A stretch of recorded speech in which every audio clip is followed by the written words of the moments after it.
लिखने वाले लिख लें और दिखाने वाले दिखा दें, और ये दिखा दें कि आज के इस जलसे में हिंदुस्तान की सारी जमातों की अजीम शख्सियत यहाँ मौजूद हैं। एक सोए हुए शेर को जगाया है तुमने, एक कौम जो सोई हुई थी उसको जगा दिया है। शुक्रिया मोदी साहब। ये कम इख्तिलाफ होते हैं जो ये आपके सामने हजरात बैठे हैं। आप देखिए इन हजरात को, मुख्तलिफ जमातों को रिप्रेजेंट करते हैं, मुख्तलिफ पार्टियों को रिप्रेजेंट करते हैं। हिंदुस्तान में जितने हमले हुए सब हमने बर्दाश्त किया।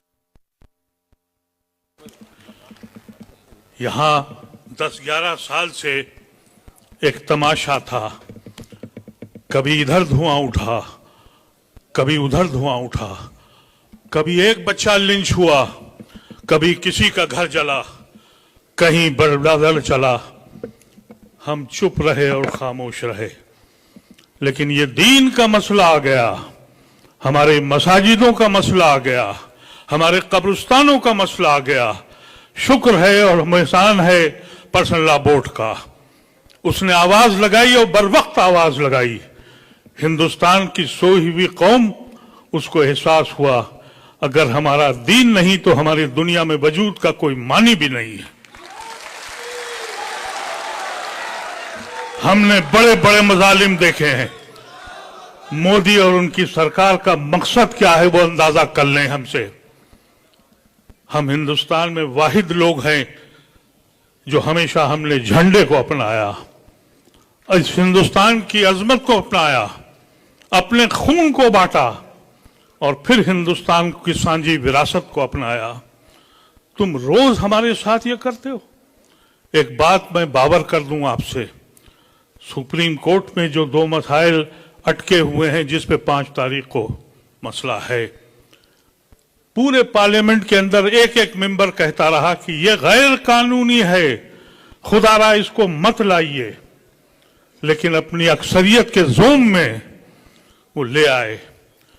सुप्रीम कोर्ट यकीनी तौर पर अगर उसकी को अपनी अजमत कायम रखना है, वो मुहाफिज है हिंदुस्तान के आइन का, तो वो ये 2 या 3 मसले जिस पे आज रुका बहस है वो इंशाअल्लाह उस पे स्टे लगेगा।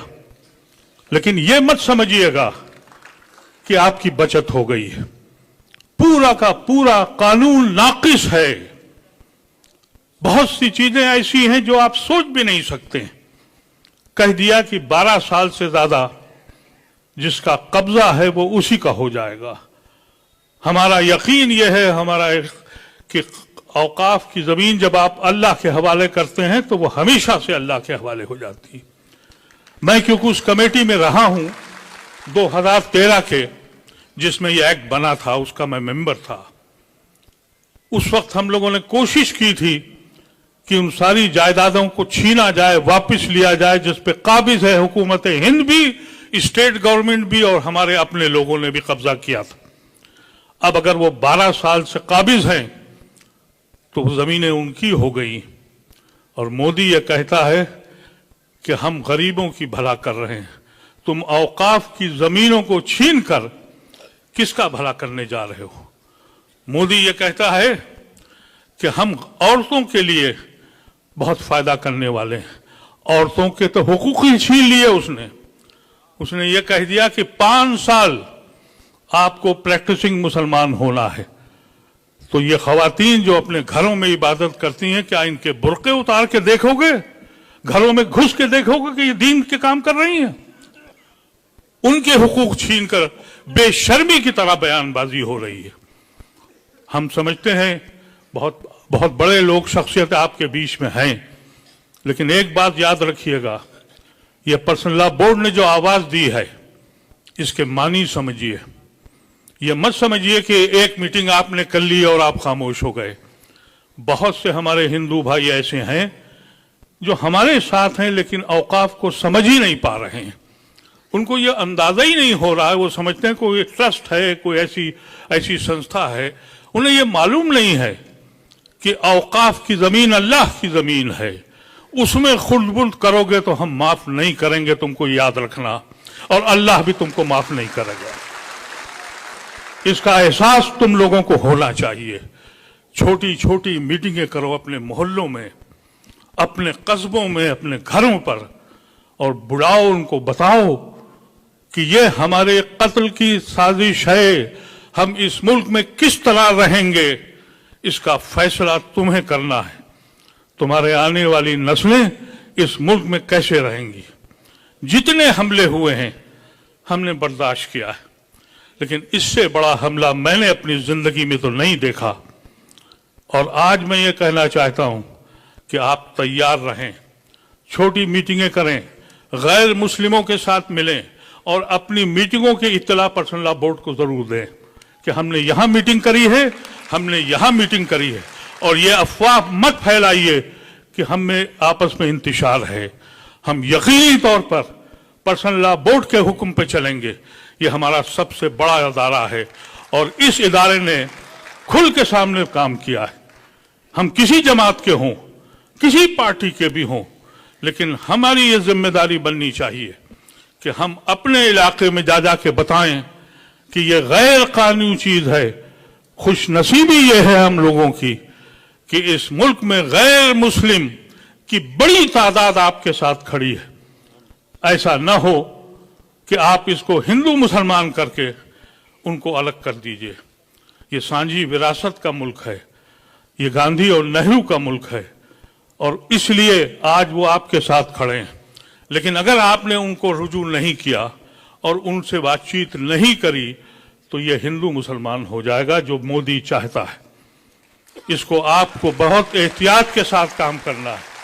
ये बताना है आपको कि ये आईन का मसला है और हमारा ताल्लुक इस मुल्क के आईन से है। हमने जुना को इसीलिए ठुकराया था कि हम मुस्लिम मुल्क में नहीं रहना चाहते थे। हमने लियाकत अली खान को इसीलिए ठुकराया था। हमने नेहरू और गांधी और आजाद को अपनाया था इस संविधान के लिए। हम जुड़े हैं इस संविधान से, और अगर इस संविधान को तोड़ देंगे तो हमारे इस लिखने वाले लिख लें और जिसको कहना है वो समझ लें। हम अपने सबसे आगे आपके साथ घूम देंगे, लेकिन हिंदू भाइयों को जरूर बताइए ये सियासी बिल है, कतन सियासी बिल है। हुकूमत जो भी फैसले करेगी, आप ये मत समझिए कि एक्ट के बाद सारे मसाइल हल हो जाएंगे। नहीं मेरे अजीजों, नहीं होंगे। ये लड़ाई बहुत जोर लड़नी पड़ेगी, बहुत लंबी लड़ाई है। जब तक कि ऐसे लोगों को आप हुकूमत से बाहर नहीं फेंकेंगे, आप महफूज नहीं हैं। तैयारी करिए कि हिंदुस्तान के सारे जेल छोटे पड़ जाएं, वहां जगह न रहे। हमारे ऐसे ये सारे हजरात, इन्होंने पर्सनल लॉ बोर्ड की मीटिंग में ये बात कही थी, मैं उसमें था मौजूद। सदर मौसूफ ने कहा था कि अगर जेल जाना पड़ा तो जाऊंगा। सेक्रेटरी जनरल ने कहा था जेल जाऊंगा। अगर ये जाते हैं तो मेरा ऐसा मामूली इंसान भी अपनी आखिरी सांसें जेल में उतारने के लिए तैयार है। आप तैयार हैं? बता दें हिंदुस्तान के लोगों को कि खोई हुई कौम को छेड़ो मत करो, हमको इतना परेशान मत करो। हम इस मुल्क में इसलिए आए थे कि इस मुल्क को हम ऐसे बनाएंगे जिसका ख्वाब हमारे बुजुर्गों ने देखा था। हम इन अल्फाज के साथ हम गुजारिश करते हैं आप हजरात से कि ये सिर्फ जलसा समझ के मत चले जाइएगा। पैगाम लेके जाइएगा जो पर्सनल लॉ बोर्ड आपको पैगाम देगा। और जो बात मैंने आपसे कही है, एक एक आदमी से अगर टैक्सी पे बैठिए तो टैक्सी वाले को समझाइए। मैं अभी टैक्सी से आया हूं, टैक्सी वाले को समझाता हुआ आया हूं, गैर मुस्लिम था। और जहां भी आप जाएं उससे बताएं कि ये कैसी जालिम हुकूमत है जो हिंदुस्तान को लम्हे लम्हे किस्तों में तोड़ रही है, किस्तों में तोड़ रही है। इस मुल्क को हम टूटने नहीं देंगे। वाखिर दवाना अल्हम्दुलिल्लाह रब्बिल आलमीन।